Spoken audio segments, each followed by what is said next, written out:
আসসালামু আলাইকুম এভরিওয়ান। আমরা চলে এসেছি Kotlin এর নতুন আরেকটি টিউটোরিয়াল নিয়ে। আজকের টিউটোরিয়ালে আমরা কথা বলব মেথড ওভারলোডিং নিয়ে।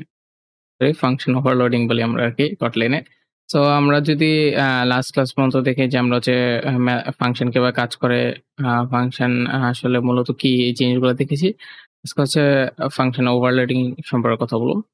আ আ ওভারলোডিং এ প্র্যাকটিক্যালি যাওয়ার আগে কিছু কথা বলে নেই যে ওভারলোডিং টা আসলে কি? হুম, ফাংশন ওভারলোডিংটা হচ্ছে আমরা যখন একই সেম নাম হইতে হবে। মানে ধরেন যে ২ টা ফাংশন আছে, ২ টা ফাংশনের সেম নাম। বা ৩ টা ফাংশন আছে, ৩ টা ফাংশনের সেম নাম। বাট তার প্যারামিটারে কোনো কিছু চেঞ্জ আছে। ঠিক আছে? কোনটা প্যারামিটার আছে, কোনটাতে প্যারামিটার নাই। আবার কোনটাতে প্যারামিটার থাকলেও প্যারামিটার ডাটা টাইপ গুলো চেঞ্জ। যখন এরকম হবে তখন হচ্ছে আমাদের ওইটা মেথড ওভারলোডিং হিসেবে কাউন্ট হবে। মানে একই নামের ফাংশন বাট হচ্ছে তার প্যারামিটার গুলাতে কোনো না কোনো চেঞ্জ আছে। ডাটা টাইপে চেঞ্জ অথবা হচ্ছে প্যারামিটার কম বেশি হওয়া। ঠিক আছে? তখন আমরা এটাকে মেথড ওভারলোডিং বলবো আরকি। সো এখন আমরা হচ্ছে সরাসরি কোডে চলে যাই।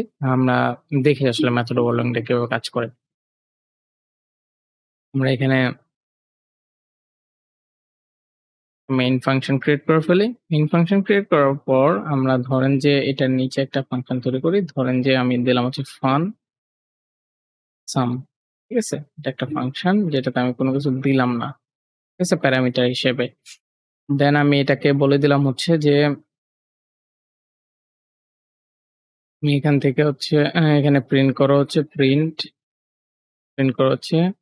10 প্লাস 20, ঠিক আছে? এটা একটা গেল। দেন আমি আরেকটা ফাংশন আমি আচ্ছা ফাংশন লেখার আগে আমি এখানে কল করে ফেলি এটাকে। আমি সাম থেকে কল করে দিলাম। এখন যদি আমরা যদি প্রিন্ট করি, ঠিক আছে?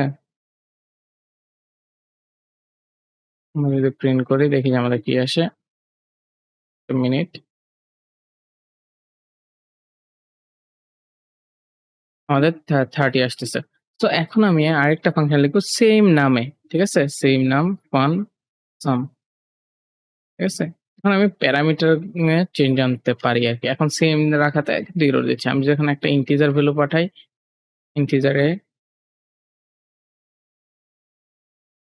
এখন কিন্তু এররটা প্রায় চলে গেছে ইন্টিজার বি আমি ২ টা ভেরিয়েবল পাঠাইছি।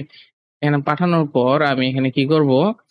উম ধরেন আমি এখন এখানে প্রিন্ট করলাম। প্রিন্ট নন রিটার্ন টাইপ করতেছি। ঠিক আছে? আ আমি সরি ইন্টিজার বি এভাবে হবে না এখানে। অবশ্যই মাথায় রাখতে হবে কোলন ইন্টিজার কোলন ইন্টিজার এইজন্য এরর দিচ্ছিল। সরি। b integer. সো এখানে যদি আমরা এখন a প্লাস b কে পাঠাই দেই, তাহলে আমাদের ফাংশন কোনো সমস্যা হচ্ছে না। আমি এখানে প্রিন্ট করে দিলাম। তাহলে আমার কি করতে হবে? এই সেম জিনিসটাকে কল করতে হবে সাম। দেন আমি যেটাকে কল করছি দেখেন এটা কল করলে এরর দিচ্ছে না। আবার যদি আমি এখানে প্যারামিটারও পাঠাই দেই, হ্যাঁ? 20, 40, ঠিক আছে? তখন আমাকে এরর দিচ্ছে না। সে কিন্তু বুঝে যাচ্ছে যে অটোমেটিক্যালি বুঝে যাচ্ছে যে আমি যখনই প্যারামিটার চেঞ্জ করে দিচ্ছি সে বুঝে যাচ্ছে আমাকে এটাতে কনভার্ট হতে হবে। আমাকে এটা নিয়ে কাজ করতে হবে। ঠিক আছে? এখন যদি রান করাই দেখেন যে আমাদের কোন রকম এরর দেয় নাই, আমাকে 60 দিয়ে দিছে। ঠিক আছে? এরকম করে রিটার্ন টাইপের ক্ষেত্রে আমি করতে পারি। ধরেন যে ফান, এখানে লিখলাম হচ্ছে সাম। ধরেন যে আমি এখানে sorry, a integer comma b integer, ঠিক আছে? b integer. এখন আমি যদি রিটার্ন টাইপও দেই, ঠিক আছে? রিটার্ন টাইপ দিলাম।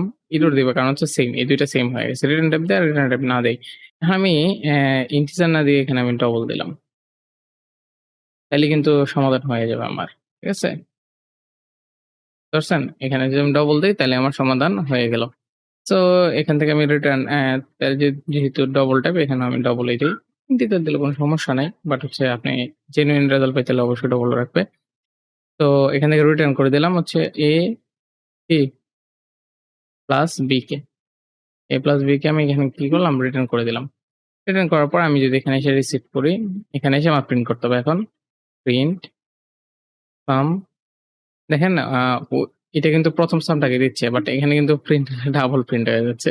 তো সে কিন্তু জাস্ট ফাংশন ইয়াটাকে প্রিন্ট করবে। তো যাই হোক আমরা হচ্ছে এখন এটার মধ্যে প্যারামিটার পাঠিয়ে দেই। ধরেন হচ্ছে